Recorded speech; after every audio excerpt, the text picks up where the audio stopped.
What's up guys, welcome back to Unlimited Reads. My name is Chris and today I'll be giving my spoiler-free review of Dark Sun by Michael Robertson Jr. Published in 2017. This is the second full-length novel in the Lance Brody supernatural suspense series, and this one had a really good whodunit kind of flavour, which was very clever, and I enjoyed this one a lot. Now with my reviews I always like to start with what the book is about, and I like to share the cover blurb with you, and this is how it goes. A family mysteriously murdered, a haunted farmhouse, a town rich with secrets. Still on the move, Lance Brody finds himself in the tiny town of Ripton's Grove, living in a neglected farmhouse in which, 6 years earlier, Mark Benchley murdered his wife and teenage daughter before turning a shotgun on himself. But while the town has accepted the Benchley family's fate, it doesn't take long for Lance to realise there might be more to the night the Benchley family died and the farmhouse itself than anybody knows. Anybody alive, that is. While digging for answers and trying to piece together the clues of the farmhouse seem to be offering him, Lance discovers something that shakes him to his core. A young boy named Ethan who may carry with him a secret bigger than anything Lance could ever have expected. A secret that may change Lance's life forever. So had a really good time with this, and there was a lot to like about it. So look, one of the best things I like about this series is how with each book you get to know Lance a little bit better. You get a small taste of what his potential could be across the future books, especially when there are hints of more emerging powers within him that we are yet to see. I also like how a new character has been introduced that could really impact Lance's life in a major way. And the Reverend and the Surfer, supernatural characters who we don't know a lot about yet, also make a very brief appearance at the beginning of the book. Just enough for Michael to convince you that trouble is coming for Lance in a big way. Maybe not in this book, but definitely foreshadows some major shit going down in future books. And that foreshadowing technique that he uses just makes me want to mop up the series in one sitting. So all it does is it makes me keen for the next book, and I'm so eager to find out how that story arc plays out throughout the series. I especially enjoyed how there may be a chance that Lance isn't the only one of his kind in the world, that he may not be as lonely as he thinks, that there may be others out there with similar gifts to him who have the same powers he does, and that fuels the imagination and speculation that could there be potential allies for Lance in future books if he has to go up against supernatural baddies and face evil.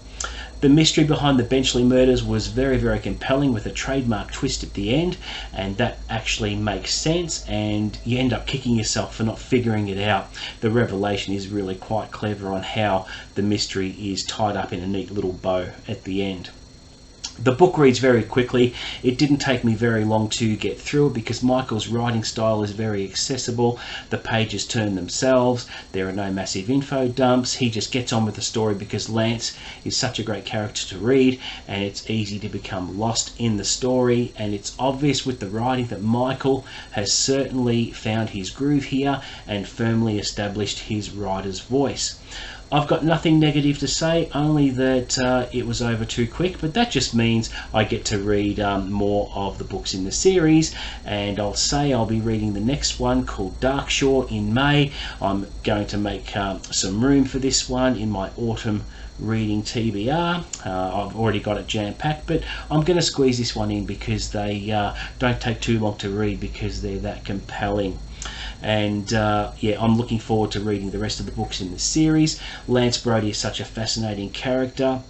There are certain parallels with Odd Thomas, but Lance Brody is his own character, and there's so much scope and potential for Lance to come across all kinds of challenges when he's facing evil and fighting for good, and hopefully banding together with others in a climactic showdown, I'm hoping. So I don't know much more about the books. I've kept away from spoilers and things like that, and I just can't wait to find out. But yeah, certainly in May I'll be cracking open Dark Shore, to be sure. So there you go guys, that is it for my spoiler-free review of Dark Sun. Thank you very much for watching. Please don't forget to like and subscribe.